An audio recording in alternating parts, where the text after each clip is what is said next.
рухани жаңғыру. Жаңа тұрпатты жаңғырудың ең басты шарты сол ұлттық кодыңды сақтай білу. Онсыз жаңғыру дегеніңіздің құр жаңғырыққа айналуы оп-оңай.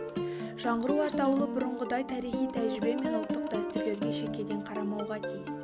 Рухани жаңғыру ұлттық сананың түрлі плюстерін қиыннан қиыстырып жарастыра алатын құдіретімен маңызды. Қоғамның санасын жаңғыртудың рухани жаңғыру бағдарламасы аясында бірнеше бағыты бар. Бірінші, бәсекелестік қабілет, екінші, прагматизм, үшінші, ұлттық бірегейлікті сақтау, төртінші, білімнің салтанат құруы, бесінші, Қазақстанның революциялық емес эволюциялық дамуы, алтыншы, сананың ашықтығы. Мақсатқа жету үшін біздің санамыз ісімізден озып жүруі, яғни одан бұрын жаңғырып отыруы тиіс.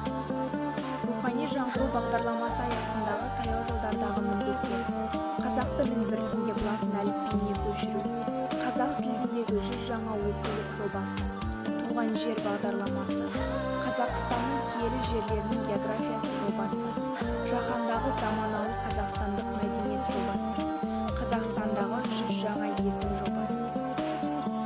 Латын әліпбиіне көшу қазақ тілінің халықаралық дәрежеге шығуына жол ашады.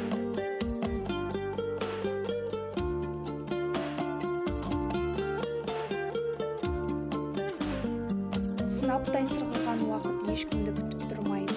Жаңғыру да тарихтың өзі сияқты жалғаса беретін процесс. Екі дәуір түйіскен өлара шақта Қазақстанға түбегейлі жаңғыру және жаңа идеялар арқылы болашағын баянды ете түсудің теңдессіз тарихи мүмкіндігі беріліп отыр. Қазақстандықтар, әсіресе жас ұрпақ, жаңғыру жөніндегі осынау ұсыныстардың маңызын терең түсінеді. Жаңа жағдайда жаңғыруға деген ішкі ұмтылыс біздің дамуымыздың ең басты қағидасы.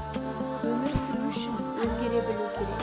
Оған көнбегендер тарихтың шаңына көміліп қала береді. Елбасымыз Нұрсұлтан Әбішұлы Назарбаев атамыз айтқандай, мақсатқа жету үшін біздің санамыз ісімізден озып жүруі, яғни одан бұрын жаңғырып отыруы тиіс. Бұл саяси және экономикалық